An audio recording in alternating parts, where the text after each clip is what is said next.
Serge Desjardins. Mon nom est Serge Desjardins, je suis le vice-président pour cette année. Donc, tout ce qui est imparfait, le président fait des choses parfaites et tout ce qui est imparfait, c'est moi qui s'en occupe, puisque je suis le vice. So I'm Serge Desjardins, I'm the vice president. So everything that it's perfect, it's the president, and I deal with the imperfect thing because I'm the vice. Alors, bienvenue à tout le monde. C'est très intéressant d'avoir tout ce monde-là. Présentement, on voit 141 participants. So we see about 150 people that are already connected for this presentation. So the way it's going to work is a few introduction, and then after that we're going to go to the big topic, the presentation by Eric Oliver, which is about 45-50 minutes, and then after that we're going to go in a period of question. And the question, the way we suggest to do it is through chat. So put your question in the chat, and then I'll convey the question because probably the speaker will be busy to do other things than watching the chat. So I'll convey the question to the speaker. So no, I don't remember if I said things in English or French. Did I say in English? Yeah, you're good. Did I say in English or French? I don't remember. We're good. Explanation, OK. Non, je crois que je n'ai pas fait le français. Alors, c'est ça, les présentations, bon, il va y avoir une introduction de quelques personnes. Ensuite, on va aller dans la présentation comme telle de Eric, qui va durer à peu près 45-50 minutes. Après ça, on va aller aux questions, une quarantaine de minutes à peu près. Et puis, la manière qu'on va procéder, c'est à travers le chat. Donc, posez votre question à travers le chat. Et puis, moi, je vais la transmettre au présentateur. Et puis, si vous voulez avoir une réponse en français, je me suis porté volontaire de traduire, mais sachez que ce n'est pas moi l'expert. Donc, c'est plus Eric. Et puis, vous pouvez essayer. Je peux essayer de faire la traduction. C'est ouvert. Alors, on verra. Donc, sans plus tarder, je vous présente celui qui s'occupe de la perfection. I'm presenting you the one who's actually dealing with the perfection in the whole things, your president, Jim Abraham. Merci, Serge. Et, joyeux Saint-Patrick à tout le monde. It's a pleasure to be here, folks. It's a real pleasure to introduce Eric. Eric's an assistant professor at Dalhousie University in physical oceanography. Eric is of Inuit descent, I think, and he can confirm later. I think he was born in Goose Bay, but he has roots in Nunatsiavut. And Nunatsiavut is the northern part of Labrador with an extensive coastal zone. And in fact, few people may realize that Nunatsiavut was actually the first Inuit regions in Canada to have actually been achieved self-government status. So I was actually working as the RDG in the Regional Director General Environment Canada when that actually happened. So it was an extremely important milestone, certainly here in Atlantic Canada, but certainly across Canada for the Inuit people. Rather than read his bio, actually, if you go to his webpage, it's actually kind of cool.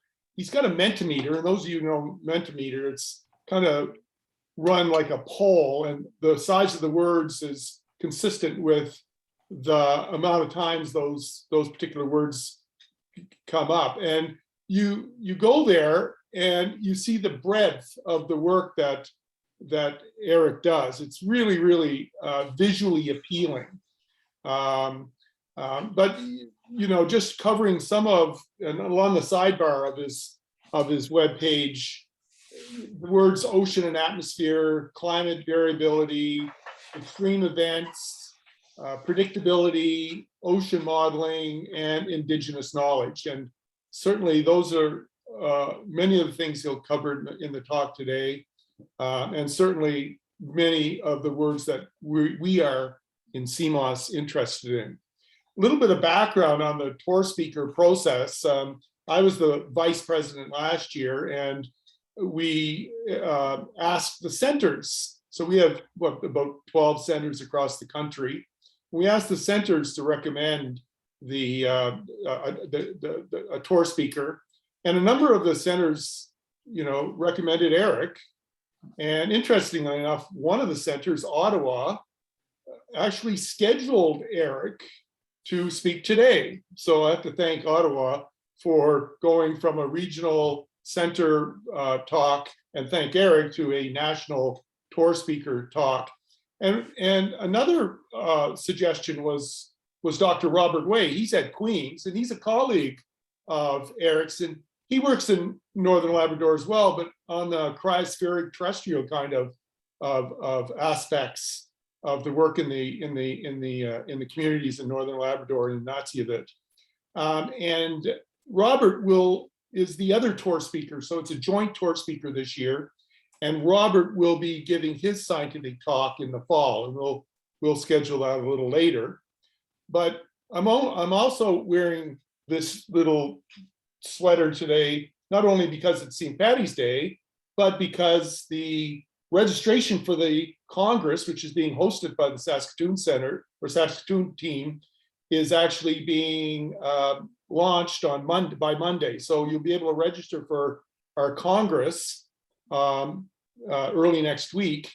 And both Eric and Robert will be giving the public talk as part of the Congress. So another good reason to register for the Congress, but it's amazing the number of really exciting abstracts that were submitted, and it's going to be a wonderful talk. And interesting enough, serendipitously, I was at a meeting hosted by Paul Myers of the CNC-SCOR group. So that's the Canadian National Committee on Scientific Committee on Oceans Research.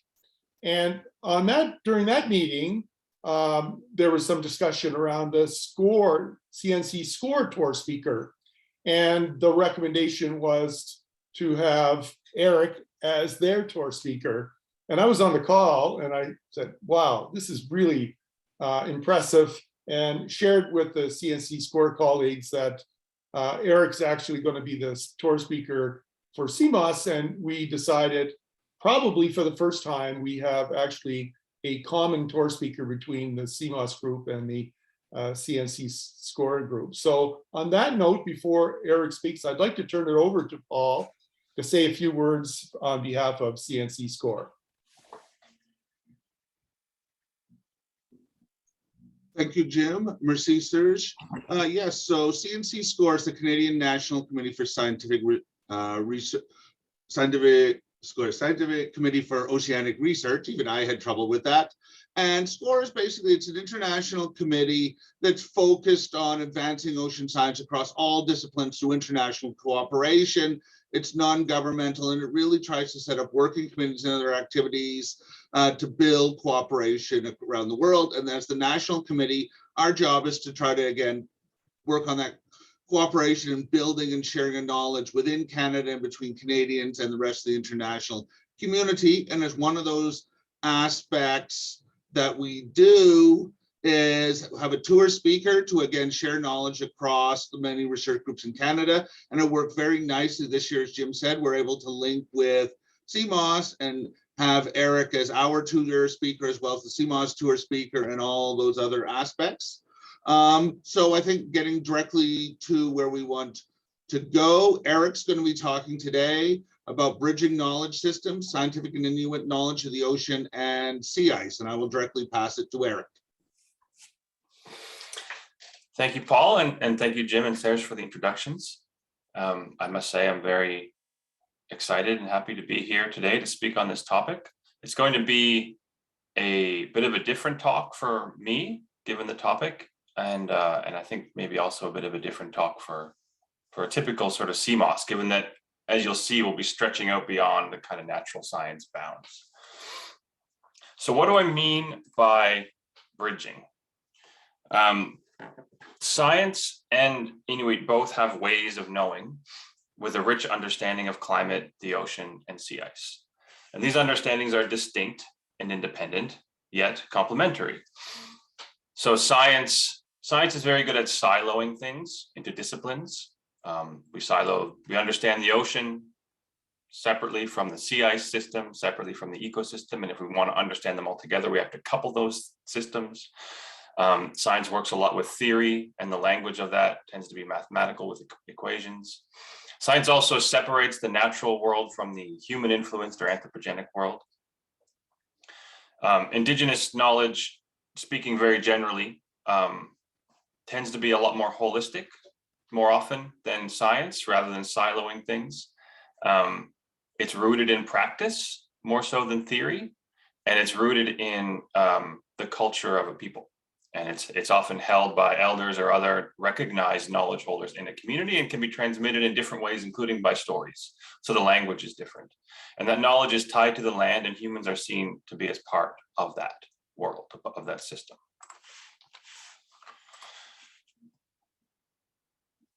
Positionality is something that is common in the social sciences, but it's less common in the natural sciences. A positionality statement is a way for a researcher to position themselves with respect to the research in terms of their identity, beliefs, privilege, and so on. For the work that I want to speak about today, it makes sense to have a positionality statement from me. I'm an academic and I'm an Inuk. As an academic, I'm trained in natural science as a physical oceanographer. As an individual, I come from Labrador, as was mentioned in the introductions. My roots are in Nunatsiavut, and I grew up there and just outside the region. I'm Inuit from my father's side of my family, who came from Tikaralik Island and Rocky Cove, and we still have homes there, at least in Tikaralik Island. And that's how I was raised. Half of my family is also settler Canadian living across southern Canada. My mom's family is from Nova Scotia. I feel I'm often able to understand both the Inuit and the settler perspectives in this country, or at least some to most of both sides. I believe science is a powerful tool for understanding the world, and I've had great mentors all through my training and to this day. I've also learned from members of my communities in Nunatsiavut, and I've experienced firsthand the depth of knowledge held by Inuit about the environment. I believe that both scientific knowledge and Inuit knowledge can be used together to provide a powerful joint understanding of the world. I believe that we're taught by, or we learn knowledge from our surroundings, what science would call the topic, and by our relationship with it, what science might call our mode of inquiry. This could be spending 3 days on a mathematical derivation or spending 3 days out on the land. When we steep ourselves in our surroundings, we form a relationship with them, and from that relationship flows knowledge. I also want to recognize that I live in southern Canada, I live in a city, I work at a university, and this gives me a certain privilege and power that I wish to use for these aims and to the benefit of my communities in Nunatsiavut, as well as to contribute positively to science. However, given the context in which I work, I recognize that there's systemic pressures of science to extract knowledge from Indigenous communities, and that pressure is strong. I may end up being drawn in that direction without intent on my part, and I would ask anyone to call me out on that, because that is not what should be happening.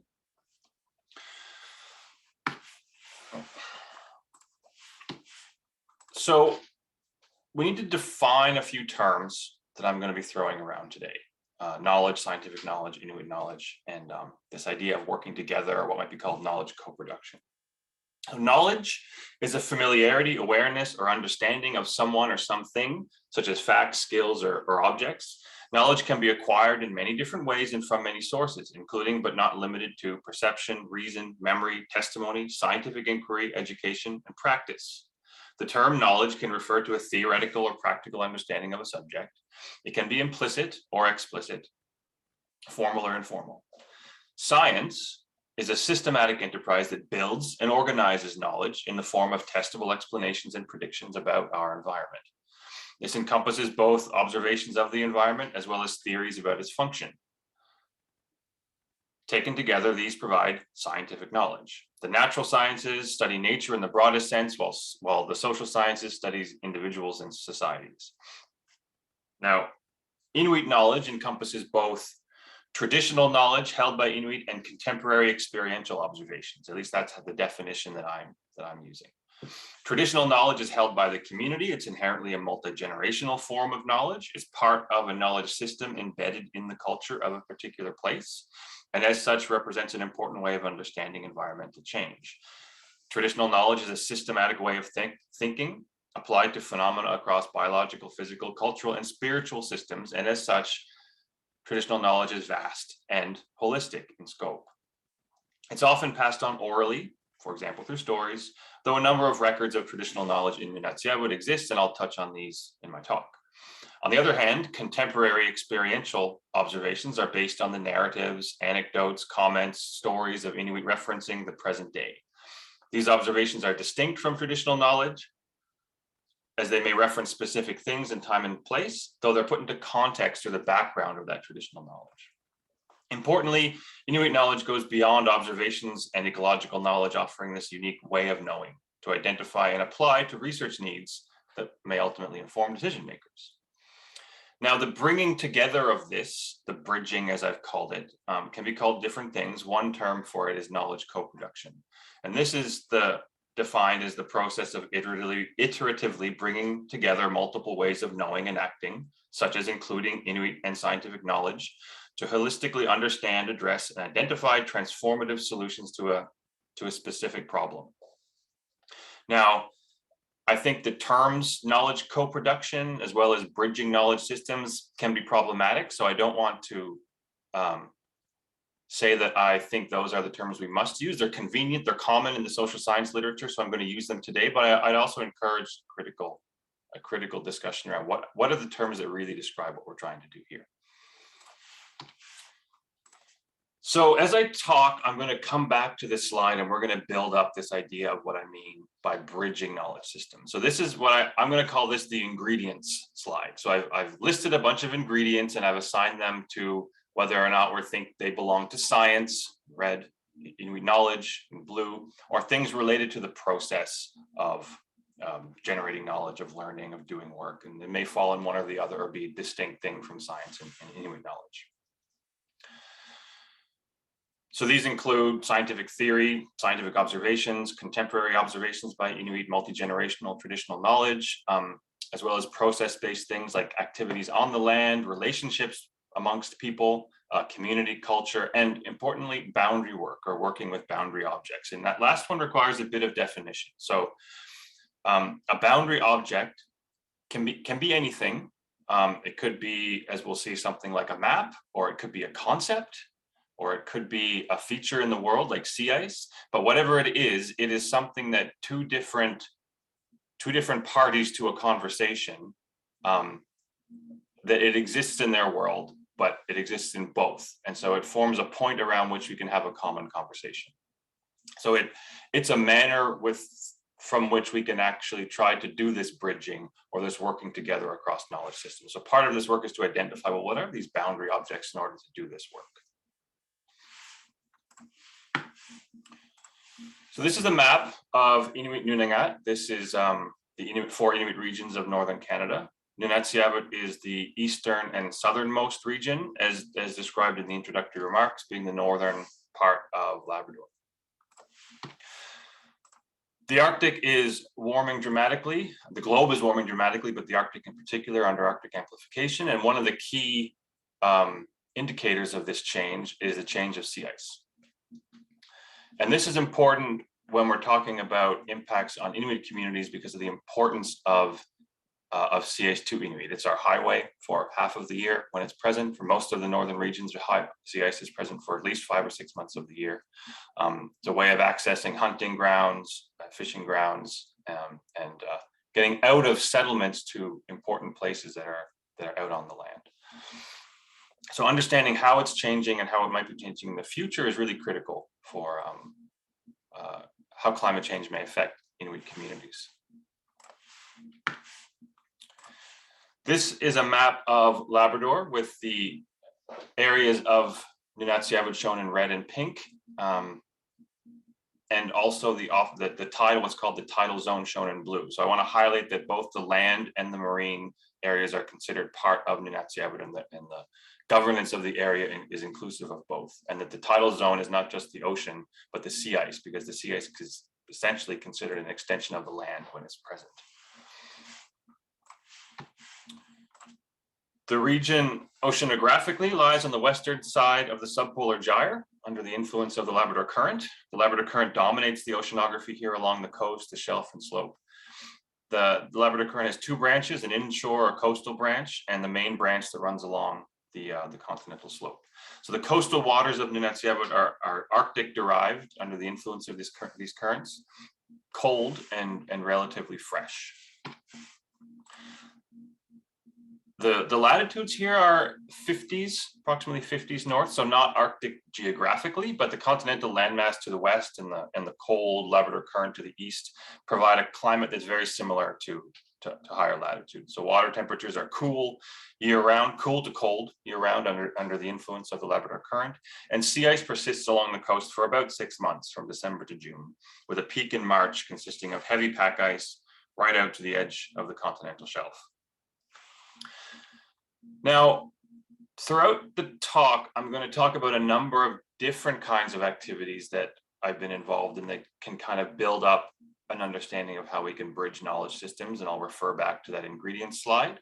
Most of them I won't have time to go into in detail, but I want to start with one now that I'll be able to dive into in detail, and then we'll pull back and look at a few others to try to build up that understanding. So I want to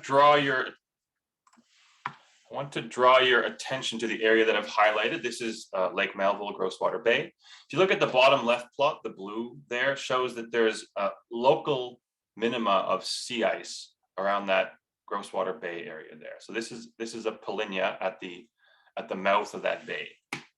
And if we look closer, it's a satellite image of the area. This area is known as Hamilton Inlet, comprising of Lake Melville, which is not a lake. It's an inland fjord, an inland sea rather, and it's connected to the ocean via the Rigolette Narrows that open into Grosswater Bay and then into the Labrador Sea. It's known traditionally as Ivigtuk, which means place of the walrus, although there are no more walruses there today, but their presence was linked to this area of open water, this polynya that is persistent throughout the what would be normally the locked-in landfast ice season for most of the Labrador coast. And you can see that open water here. This is typical of even middle of deep winter in the region. So this is a subarctic fjord. It's one of the southernmost points of semi-annual sea ice along the coast. And combining that with the seasonal polynya marks it as a distinctly Inuit place. Inuit have lived in and around this region for generations, and the local knowledge of the environment is rich and deep. So I'm going to come back to this in a few slides so that we can actually work this into the work, to the understanding of the system, but I just want to make that point up front here. There's a number of major freshwater inputs to this region. So the Churchill River being the dominant one at the upper end of Lake Melville, discharging 1,800 meters cube per second annual mean, plus the Northwest River nearby at 670 meter cube per second, and then a number of smaller brooks and rivers all around the perimeter. The key is that the Churchill River had a major dam installed in the 1970s. As I mentioned, this is a subarctic fjord. In the lake, it can be quite deep, up to 300 meters, and then there's a shallow, narrow sill linking it to the open ocean. If we look at the oceanography of the region, so this is profiles of temperature on the left, salinity on the right, from the upper end of the lake where the Churchill River inputs along the axis of the fjord over the sill and into Grosswater Bay. And we can see the Churchill River, this is for summer, Churchill River inputting very fresh and relatively warm waters at the surface, and hints of an estuarine circulation where we get dense salty waters spilling back in to the lake over that sill. And if we look at what moorings have observed, there's a mooring, this is mooring data from just outside the sill. It's from Brad DeYoung's work. It indicates clearly estuarine circulation with outflow in the surface waters and inflow at depth. But importantly, there's strong variability about the mean, over 1.5 meters per second, and that's indicative of the tides. The tides through those narrows are incredibly strong. And in fact, that's the manner in which the narrows and the Grosswater Bay area are kept ice-free throughout the winter.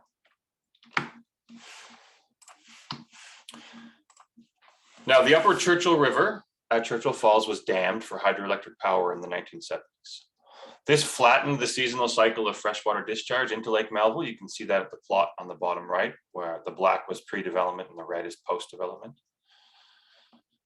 And local knowledge in the regolith area associates this development, this change to the freshwater input with changes in local sea ice conditions.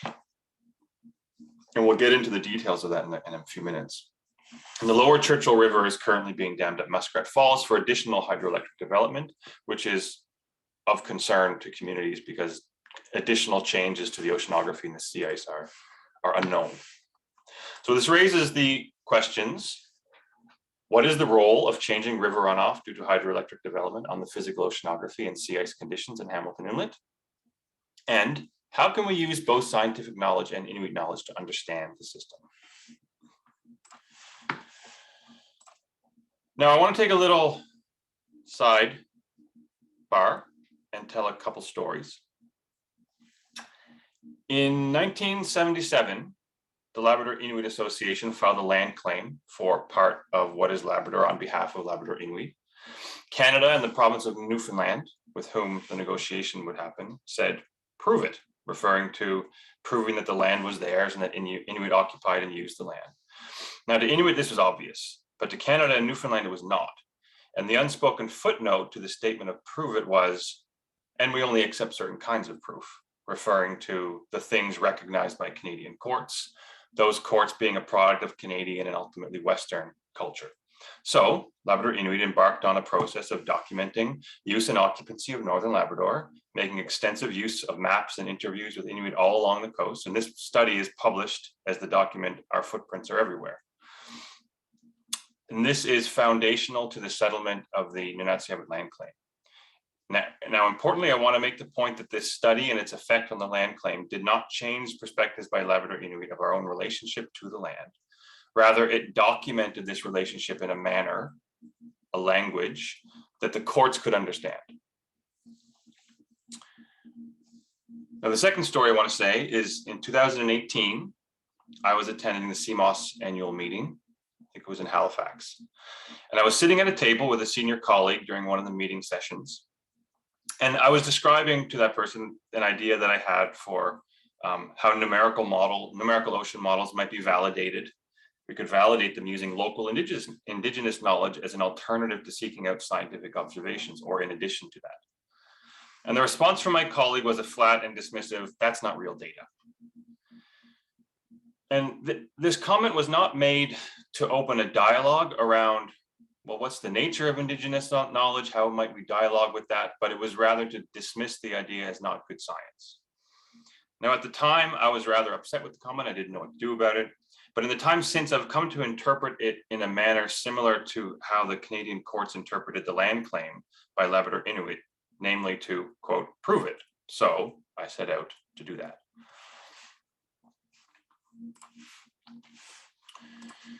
So we set out, if I say I, replace I with we. Everything I'm talking about today is super collaborative. It doesn't work without a big group of people doing it. So it's always going to be a we. We set out to document Inuit knowledge of the coastal ocean and sea ice in Nunatsiavut using participatory mapping and interview methods. This was done for the Rigolette and Hopedale area in 2019 and Makkovik, Coastal and Nain areas, as well as north of Nain in the fall of 2021, in some kind of magical window between COVID waves.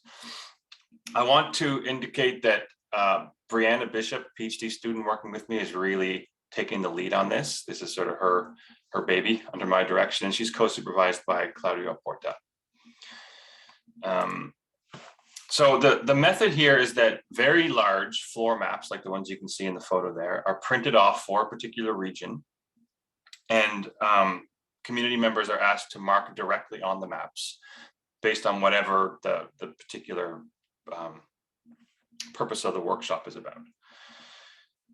The big map on the left you can see is for the entire Nunatsiavut coast, and the colored blobs are a kind of density of locations associated with responses to the Amapivut process, which is the Nunatsiavut government traditional knowledge recording process. But it tells you, and the color is tied to each community. So it tells you the footprint on the land in a way of each community's use of their region. So we use those to define our maps, which are shown as the colored boxes. And in that way, we're building on existing work and not trying to reinvent the wheel. And so blank, very large maps for each region were printed based on those. And community members were asked to map their knowledge of coastal ocean currents, ice conditions, travel routes, important places, and any changes, including attributions of those changes. And semi-structured interviews were conducted whereby additional richness beyond this simple map data was provided and linked to the maps. And the maps were then scanned, digitized, and georeferenced. And the interviews were transcribed, and codes were used to link mapped features to what was said during the interview. So that additional context could be linked to the map. So it wasn't just kind of raw map data. There's a number of different effects and benefits of this method. I just want to touch on a few of them. So the very large maps is really immersive. Just if you walk out on the map, you can really feel immersed in that space. And I think it has an effect on how the mapping is done. It's very different from, say, a tabletop map or mapping on a computer screen. And we encourage group mapping. You can see that in the top middle plot photo, whereby groups are mapping at the same time. And this often involves a lot of conversation amongst the mapping, the workshop participants, whereby an agreement is come to before anything is written on the map. And so there's a kind of process of community validation of the data. These workshops are public, and so they foster intergenerational participation, intergenerational knowledge exchange. And we try for them not to be prescriptive. So not to specify, well, these are the things that science will understand, tell us about those. It's more like starting a conversation about ocean and sea ice and letting people map and talk about things in the language with which they want to use. And then it's up to us as the researchers to record and interpret that if we wish to dialogue between it and science.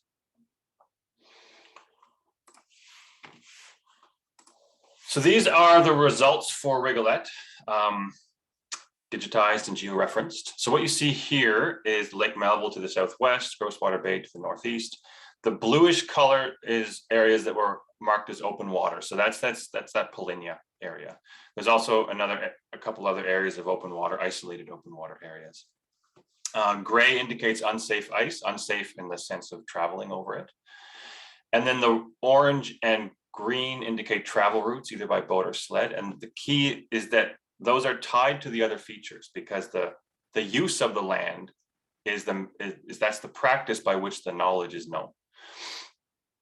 And the blue arrows indicate ocean currents. So an indication of general direction and a qualitative measure of strength given by the intensity of the color.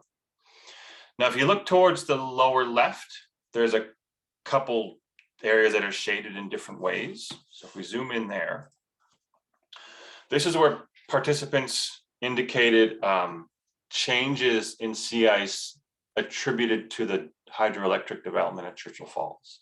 So the pre-development or pre-1970s, in the region, there were a number of areas of open water there that along the coast might be referred to as rattles or holes. So open water within the sea ice that are important for hunting and also important to know about for travel safety.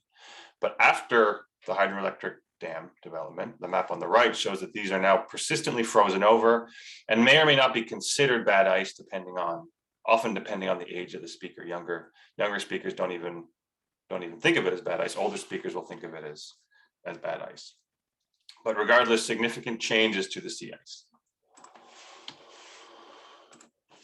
So we developed a numerical ocean sea ice model for the region using ROM's CICE.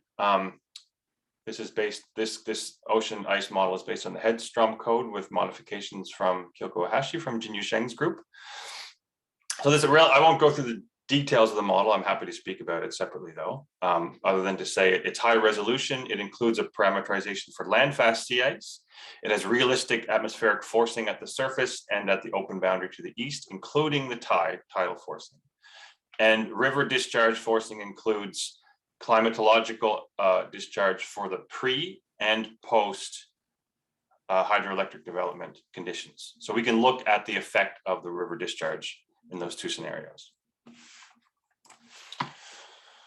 The model was initialized 1st of June 2000 from interpolated CTD casts. That's an essentially arbitrary start date. Model experiments cover that date to the 31st of December 2005 under these two different discharge scenarios.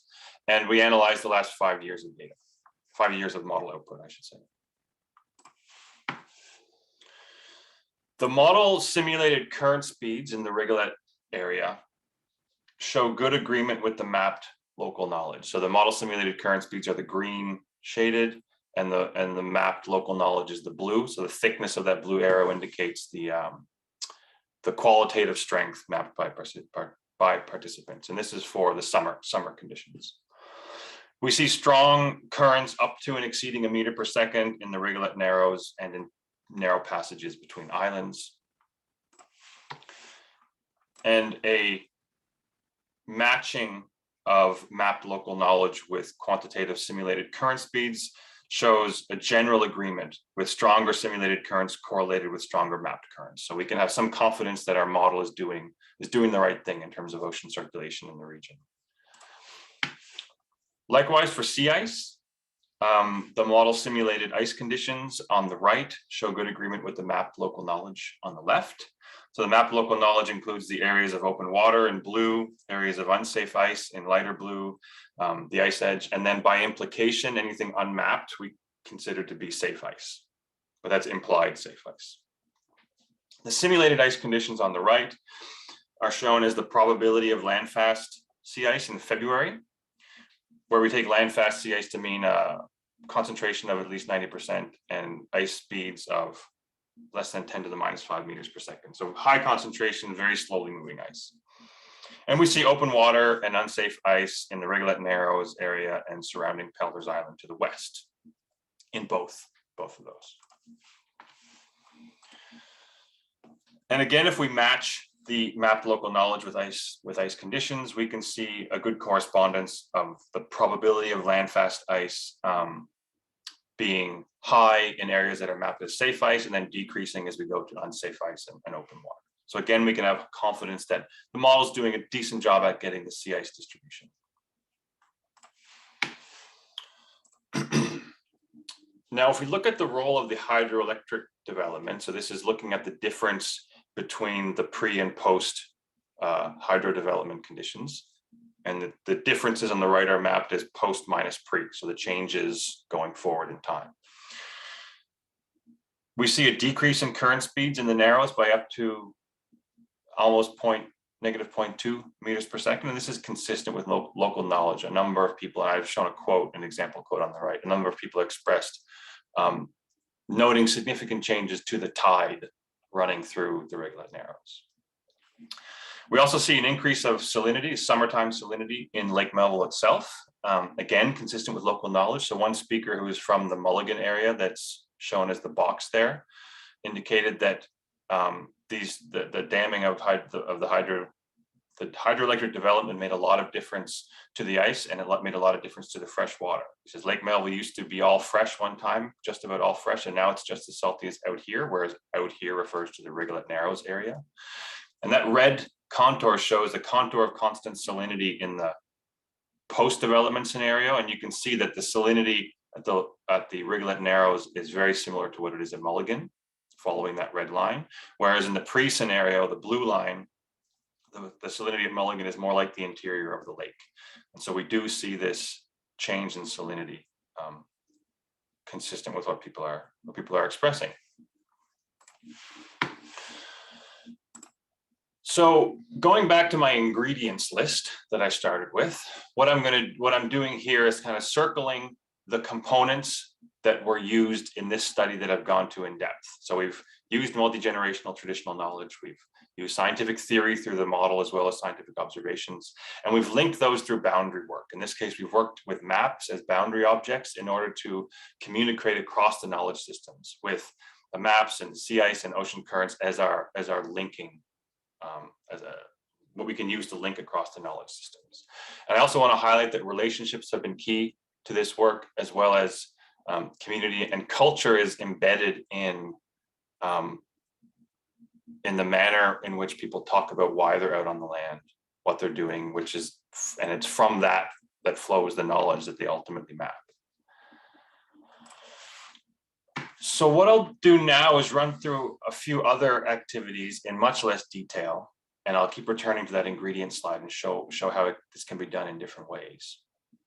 Through the mapping and interview sessions, Inuit have highlighted a really complex understanding of ice dynamics, and I want to show one example of a conceptual model of drivers and processes of the seasonal landfast ice cycle near Makkovik. So I want to express that this is very, very preliminary. This is my interpretation, my synthesis of what participants shared with us, and there's still a process required of going back and discussing it with them. But I want to make the conceptual point here today of what I want to talk about. Much of the understanding of the seasonal cycle is tied with the use and occupancy of the sea ice. So the ability to travel out on the ice to reach wooded areas, to gather wood for heating, or to the ice edge for seal hunting, or to get to cabins, which are often ancestral homes, is critical. And this period of late fall and late spring are key, because those are periods where travel can be difficult. We're transitioning between the ice season, where you can travel by sled, by snowmobile, and the open water season, where it's easy to travel by boat. The in-between season is a season of difficult travel. And it was expressed that what are called the ice-making months, being December and January, are key time periods for the generation of ice. So this is the overlap between the darkest time of the year, which is fall, late fall, and the coldest time of the year, which is in winter. So December, January is the time of year that is referred to as the ice-making months. And if you don't get good ice in that time period, it doesn't matter how, this is the paraphrase, it doesn't matter how cold it gets in March, the days are too long. You're not going to get good ice in order to be able to travel out on it. And so wind in the fall can disrupt good ice formation. So you need cold, still days or nights in order for the bays to catch over and for that ice formation to get a good start in the ice-making months. And the offshore also plays a strong role. Wind can stir up ocean swells, which can break up the coastal ice. In winter and spring, those ocean swells can break the Shinna being the edge of the landfast ice, in towards the coast. And this is happening more often lately due to a lack of pack ice and slob ice offshore. The presence of that offshore ice traditionally would have acted to dampen those ocean waves, but their absence can bring the full force of the waves against the landfast ice. Now, the point I want to make is that much of this understanding can come about by considering sea ice dynamics, thermodynamics, mechanics, but it would take a scientist quite a while to piece it all together to understand, well, what are the relevant scales? What are the important processes? And the conceptual model expressed by Inuit, in this case in Makkovik, forms a good starting point, or I should say it forms hypotheses that a scientist could then build a model around. And that's a way with which we could kind of communicate between the Inuit knowledge and science. So this work is, again, using boundary work. In this case, sea ice is the boundary object. Sea ice is that shared conceptual understanding that is allowing us to link scientific theory and the multi-generational traditional knowledge. And again, rooted in culture, rooted in that practice of use and occupancy of the region, getting out on the sea ice.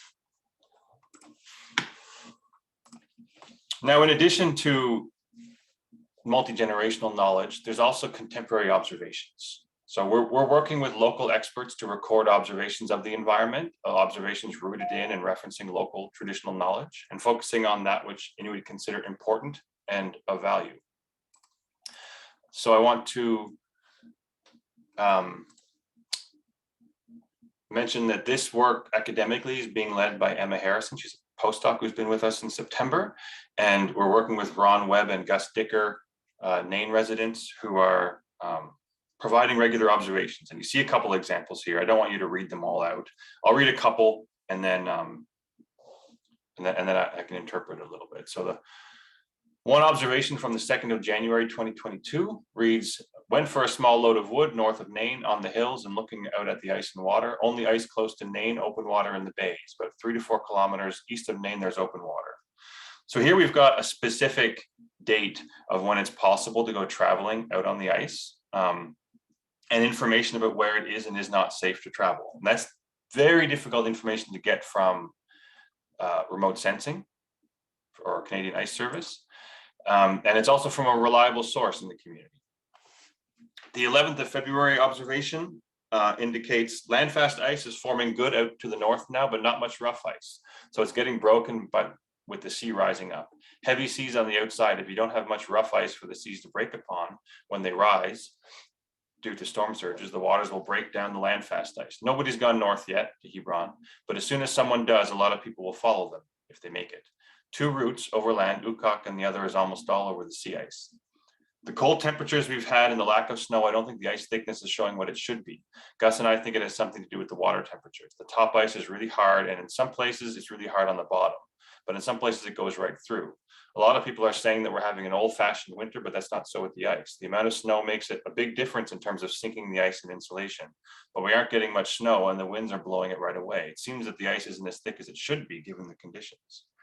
So this highlights just how rich the observations can be.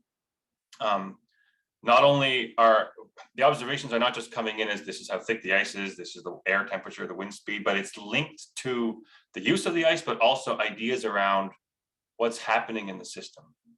And the way we're doing this is recording this in a way that is respecting and recording that knowledge so that it can be incorporated into the research process and ultimately can benefit the communities.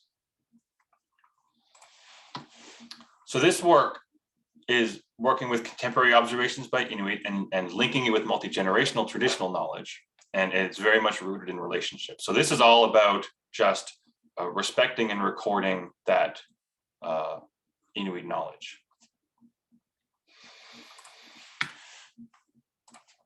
Now, of course, there's room for traditional scientific measurements too. So we've been working with community members to do community-based monitoring of the sea ice. I'm leading a work package with Sue Ziegler from Memorial and the Sustainable Nunatsiavut Futures project.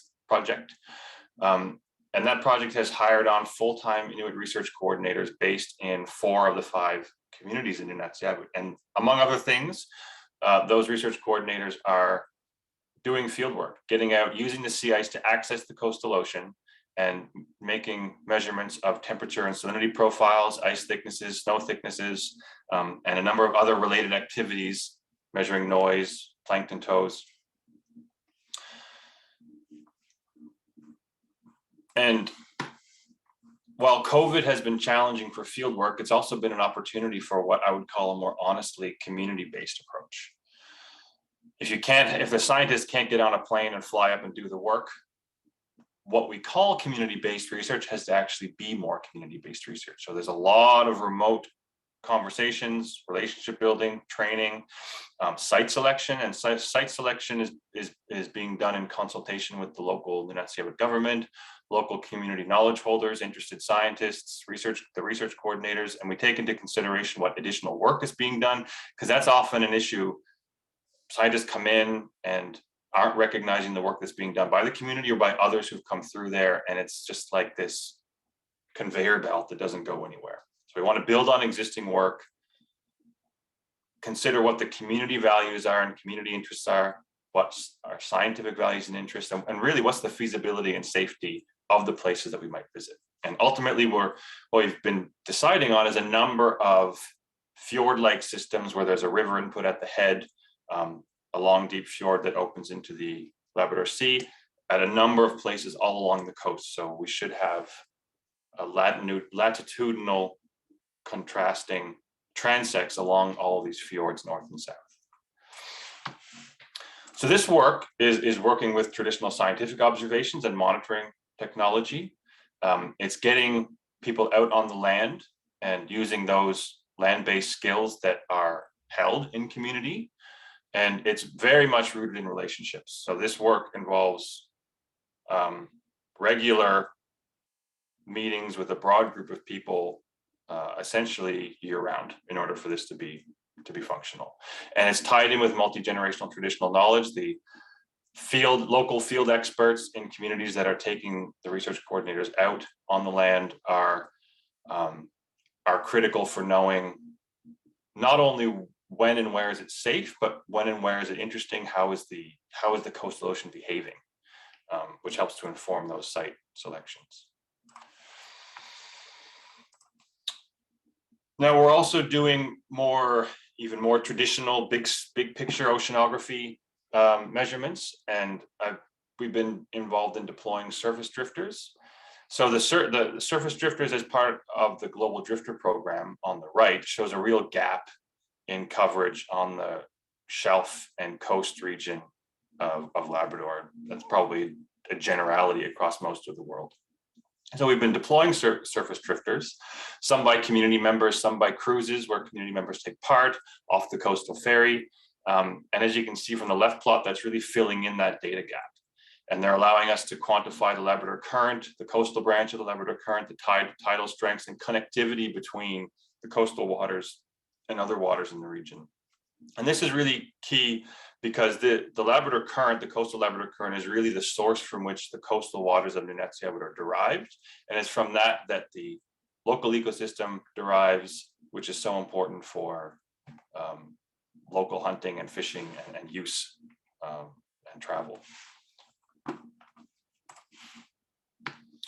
We've also been similarly deploying gliders. So a Slocum glider has been deployed by local fishermen, Joey Agnatuk.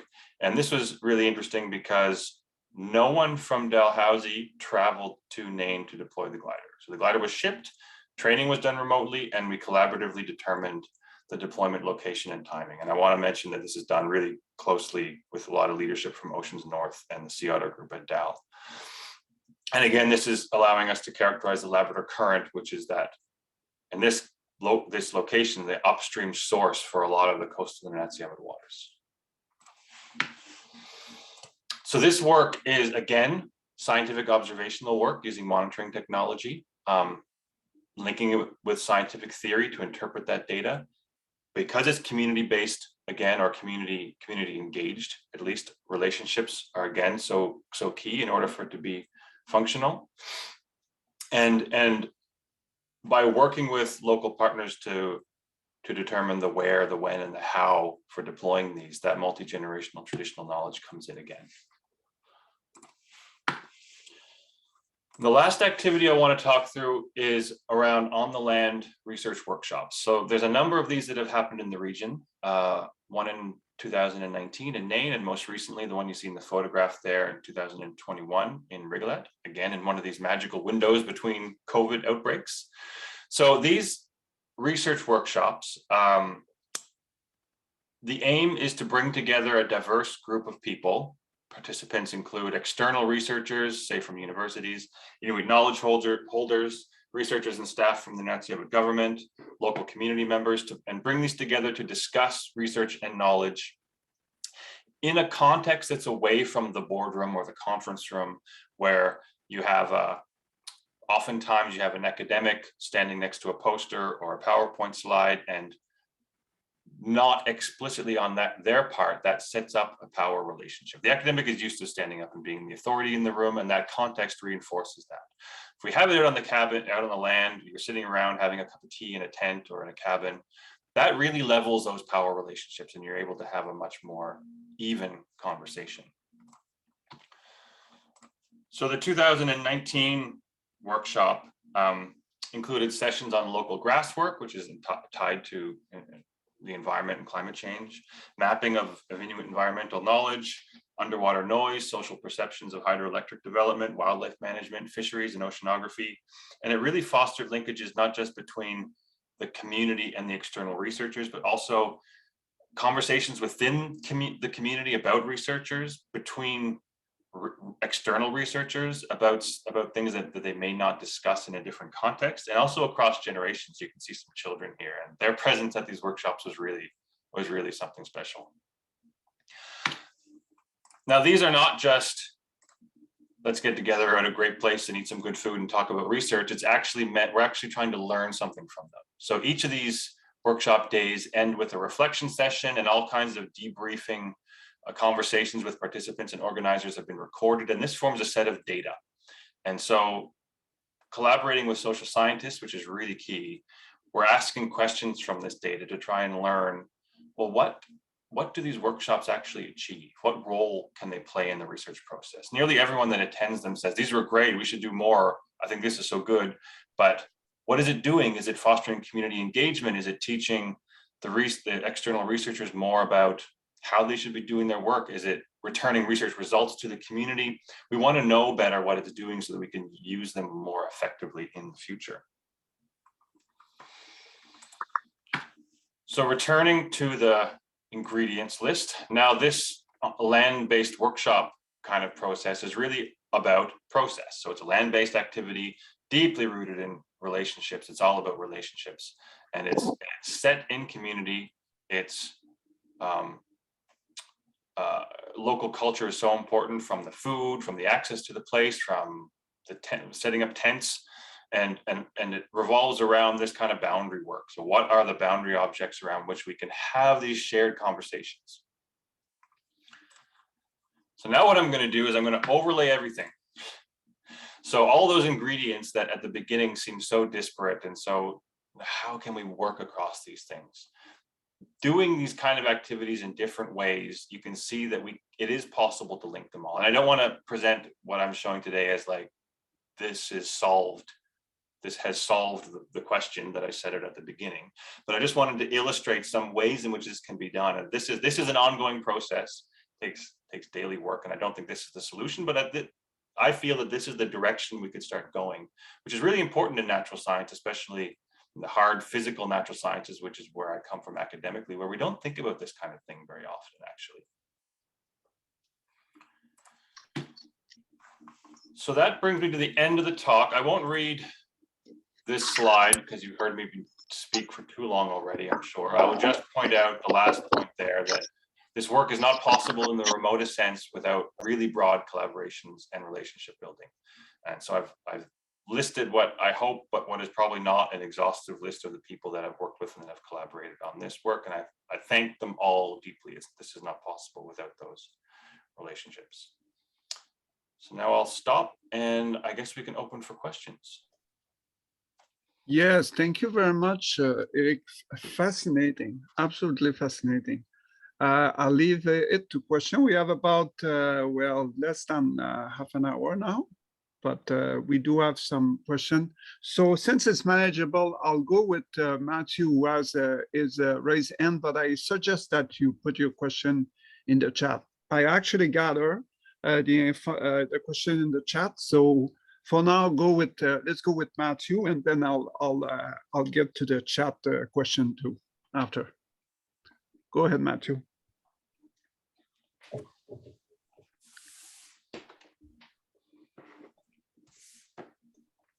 Matthew Asplin, do you have a question? Oh, hi there. Yeah, I think I might have tapped my hand up by accident. I actually don't have a question. Sorry about that. Oops, we're losing you. I think he said that he raised his hand by accident. Okay, so thank you very much. okay, you heard it. Thank you very much. That's what I heard. Okay, Peter, I think you were active in the chat, so I'll let you ask your question. Yeah, you know, proper engagement to me starts with the proposal, the budget. So how do you start your initial engagement bringing Indigenous to the table? You're right, it has to start So I guess I would preface by saying that like there's no golden solution, I don't think, but that engagement early and often is really part of the key. So a good way to think about it is what would be the wrong way to do it? So I think the wrong way to do it would be scientists sit down and come up with, this is the problem, these are the methods with which we need to solve it. Let's pull out a map and identify all the places to go sampling, and this is going to be the science work. Now let's go talk to the community and see, you know, how this fits in with what they want to do. So you're already showing up with the plan. So you're right that it needs to start early. That can ideally be the proposal stage. That's really challenging sometimes because the lead times on academic proposals are often so short that there's not really time to have a meaningful conversation. So you almost have to take it on a case-by-case basis. But if you're at the point where you've got a fully fledged science plan that you've committed to, then it's, unless you're willing to kind of go back and change that, it's like too late to really do this properly, I would say. Yeah, I often feel that the budgets, the section of where indigenous need to be involved in is usually left as the last thought on these proposals, and then it becomes kind of a scramble when the scientists need that knowledge, but then they can't. Then it's a bit of a struggle. How are they going to benefit? I love the fact that you have the workshops, the land-based monitoring. Seems like they're hired, so there's some economic benefits there as well, instead of just knowledge being used. And then of course that knowledge has to be shared back to the community. I'm curious how that community benefits and how it's a full circle. Right. So I forgot you mentioned about budget, so I'll take a step back on the budget question. It's key to include budget line items for this stuff. So not just have a traditional science budget and say, yeah, we're going to get locals to be involved. Actually budget money to hire local people, to hold community events and things like that. So then you actually have money in your project to do it well. Now the full circle question, like that's hard. So I don't want to pretend that I've got this figured out, or the people that I work with have got this figured out fully yet. In some cases, I think it's working well, in some cases less so. I think that the best way to ensure that is if you do things collaboratively from the beginning, like I was saying at the beginning, right? If you've got community involvement from whatever form, as you form the proposal and the research questions and the process and how you're going to undertake the activities, then in a way, the people that have a stake in having it come back to the community, not only are they deeply involved, but their perspectives are baked into the process. So it almost becomes inevitable in a way. So it's not like when you do a science proposal, you don't necessarily say explicitly, sometimes you do, not always, I'm going to write exactly these papers. The process, the scientific system that you're in kind of implicitly ensures that you get those papers. And that's the output that NSERC wants to tick the box on.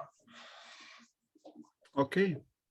I'm going to go to Yu Lu, which is a modeler, based on the question. What caused the salinity increase in the lake? What is it as a sudden gradual change? Does the model simulate this salinity change? And probably you could ask for about the other question that he asked after. Yeah, so that salinity change is in the summer. So the typical spring peak from the runoff, both pre and post development, but the pre-development peak of the seasonal discharge was in the spring, during the spring melt. And so that dumped a huge amount of fresh water into the lake in the spring, typically, and then the rest of the year, the runoff was quite low. So in the post hydroelectric development scenario, that whole cycle has been flattened. So there's relatively less fresh water pumped into the lake all at once in the spring. And so there's less, that freshwater balance now is such that the salinity in the following months is higher than it was in the pre-development scenario. Okay, and you had another question about the traditional knowledge information. Do you want to ask the question? Well, I can read it. Traditional knowledge has information about both space and time variability. In terms of time, how far can go back to the multi-generation knowledge? Or the legend can go far back? Is there a QC issue of traditional knowledge? Yeah, so I see a couple questions there. So there's the time question and the QC quality control question. So the time question, look, that's a good one. And I think you'd really have to work deeply in conversation with knowledge holders and probably bring in anthropological methods in order to really understand that. And it's probably the case that knowledge held in different communities might have, or different groups of people might have different kind of footprints of time. So I don't have a quantitative answer for you on that one, but I think it's a really interesting question that we should try to get a handle on a little more. Now the quality control issue of traditional knowledge, yeah, this is another tricky one. So you have to, when doing this work, when documenting this kind of knowledge, we're not talking about the kind of contemporary observations, but traditional knowledge.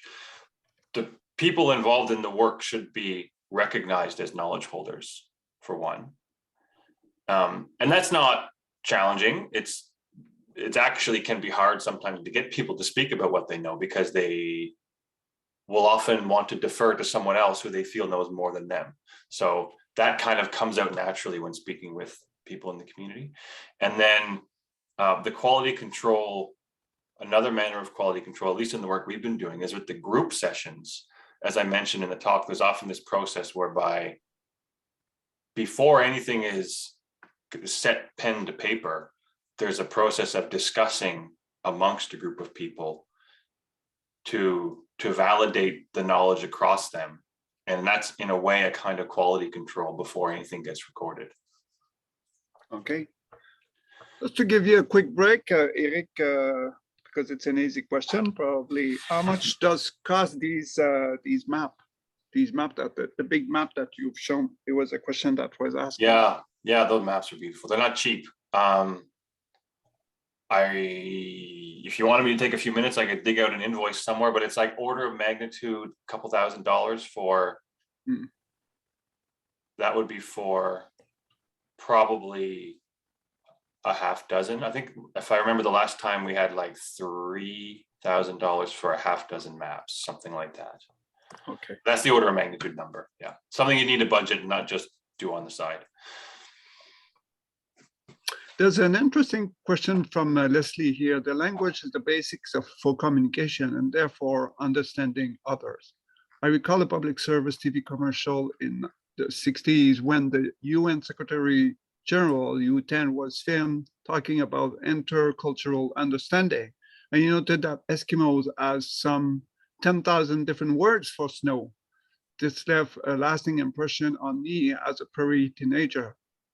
How can settlers possibly understand indigenous knowledge if they're not speaking in the indigenous language? If this is done, how can this be translated? Yeah, that's a really good question.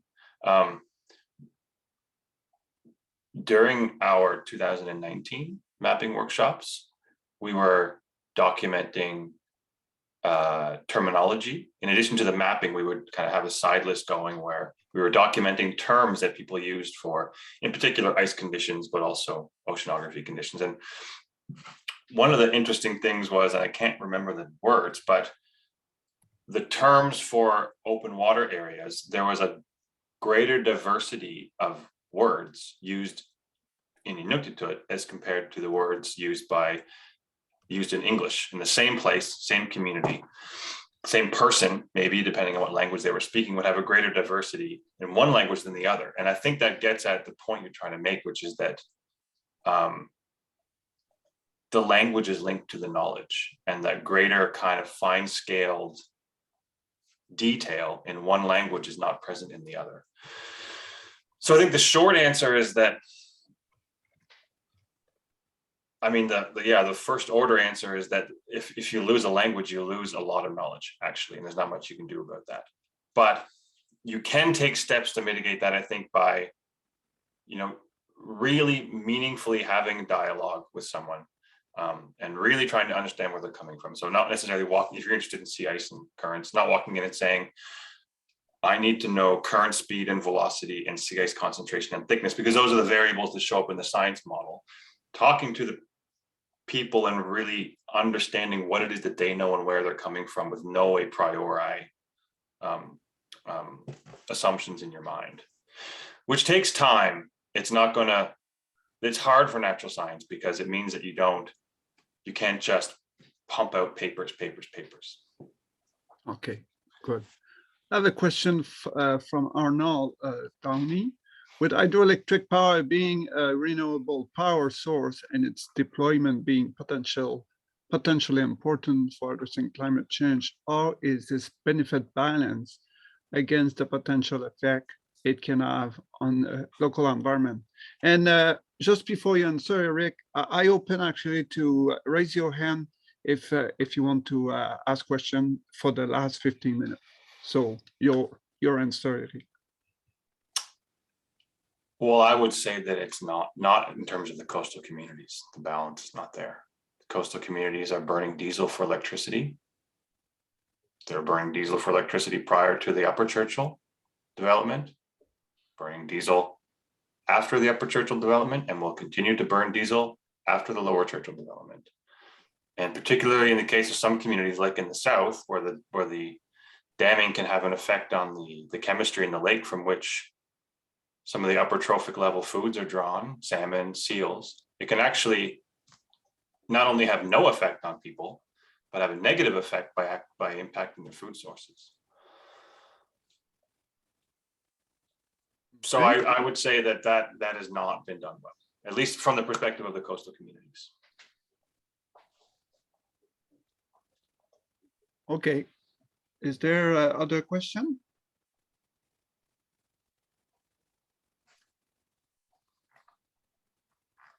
Victoria Slonowski actually is opening.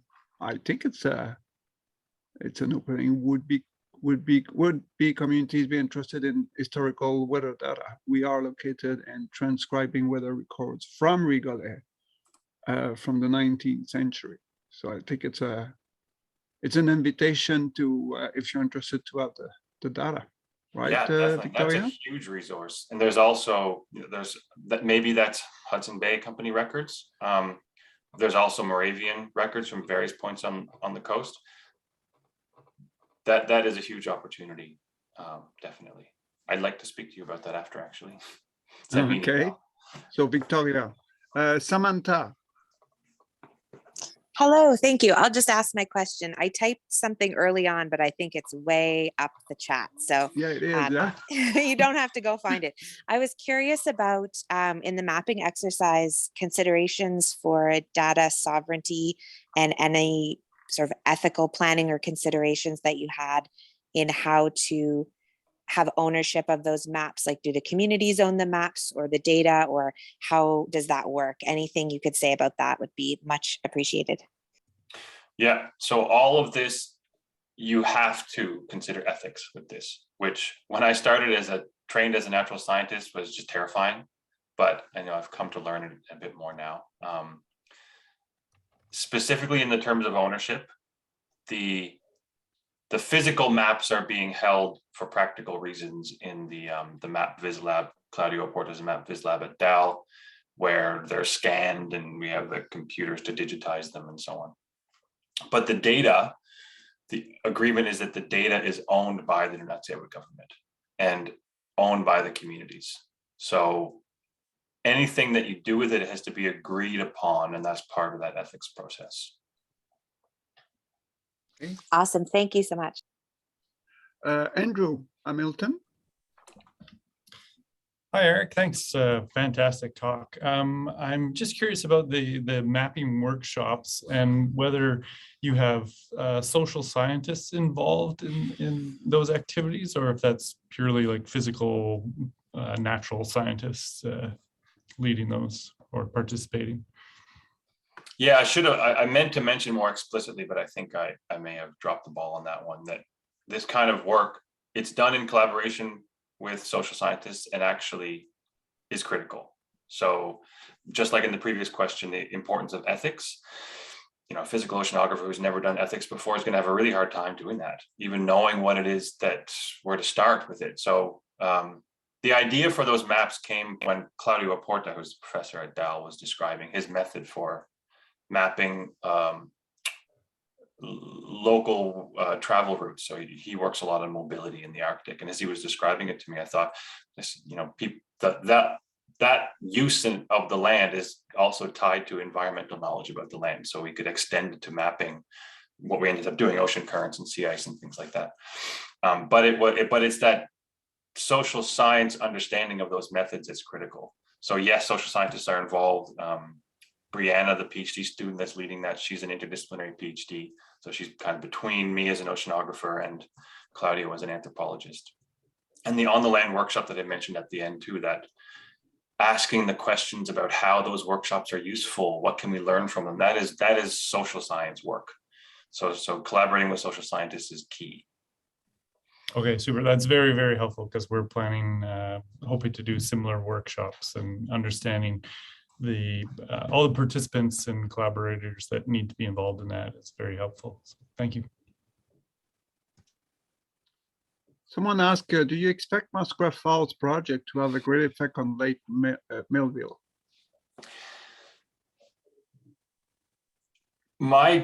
So in terms of the physical environment, like what I talked about today, the ice cover and the oceanography, I don't think so, because the seasonal cycle, I wonder if I can throw up my slides again.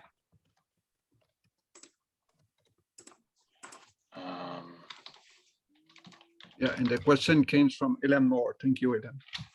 So I'll just try to navigate. Okay, yeah, here we go. Can you see the slides? So the black line was that pre-development seasonal cycle of the discharge, and the red line is the post-development seasonal cycle of the discharge from the damming that occurred in the 70s. So you can see the huge seasonal cycle that was there previously has been. We don't see the slide. I don't see the slide. So oh, you don't see the slide? Just to be aware of. Oh, okay. Unless other people see it. Yeah, I'll describe it. I've been having some difficulty sharing. I don't know why. But anyway, the point is that the range of seasonal cycle, most of that range has been flattened already as part of the upper Churchill development. So there's not a lot more in terms of changing the seasonal cycle left to happen. Obviously, the annual runoff has to stay the same, right? If the snowfall and rainfall and the rest of the hydrology doesn't change. So we're already close to an annual mean flat cycle anyway. So I don't imagine a lot can change in terms of the physical oceanography and the sea ice. But there's a lot of concern about changes to the biogeochemistry, right? With the flooding of the lands and all those processes that are engaged while that organic matter decomposes and then flows downstream into the lake. Okay. A few more minutes for a question if you have one.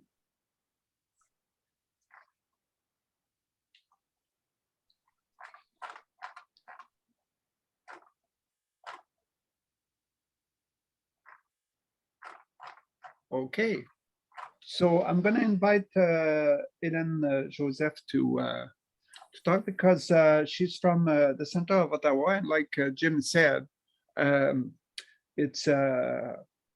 they actually put your presentation in their series, and then we after discussion with the centers, with the interest that people had, we nationalize it to become like a national tour speaker talk. So Hélène, thank you, Serge. All yours.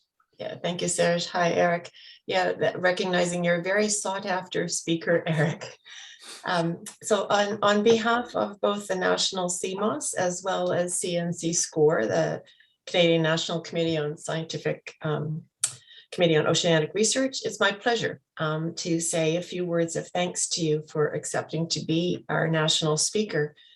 And I was looking at the our audience that was tuned in today, and it was indeed national. I was recognizing names from BC, Alberta, through to Manitoba, Ontario, Quebec, Nova Scotia, and Newfoundland. So you have drawn a lot of interest, and I think that's reflective of what everyone is looking for today.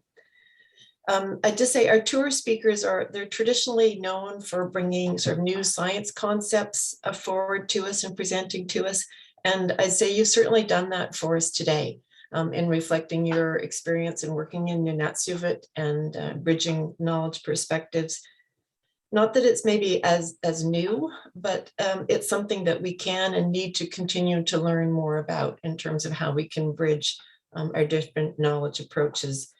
I like the slide and how you kept coming back to, but building relationships, boundary work, and how we can be looking at things from different perspectives, and the need for respect in what each of us know. So once again, thank you very much for agreeing to come to speak to us today. We wish you continued success with your research, and look forward to hearing more on the success as you move forward. So in a virtual world, I'll applaud. Thank you very much, and take good care in the coming months. Thank you very much, Helen. I also want to say that I'm very grateful that I was asked to speak, and that you accepted the topic that I wanted to speak about, because I was really excited to speak about this to this audience. And it's actually, I think, the first time really I've been able to speak so broadly and so generally about this stuff that is new for me as well. But I think it's important for us to talk about in the more physical, well, for everyone, but particularly where I'm coming from, the more physical natural sciences. Perfect. Thanks again. Yeah, and I think when even in the title, the word bridging is important, because you do it with the Inuit, but I think we have, as a society, look at also how could we actually better bridge between us, the scientists, and the community. There's a lot of potential in the society to do that, and I think it's I think your talk give a very good example of an approach. How can we bridge between the science, bring the science more to the population, so that they understand, and you're bridging also that actually the population also help us to understand better the science that we're studying.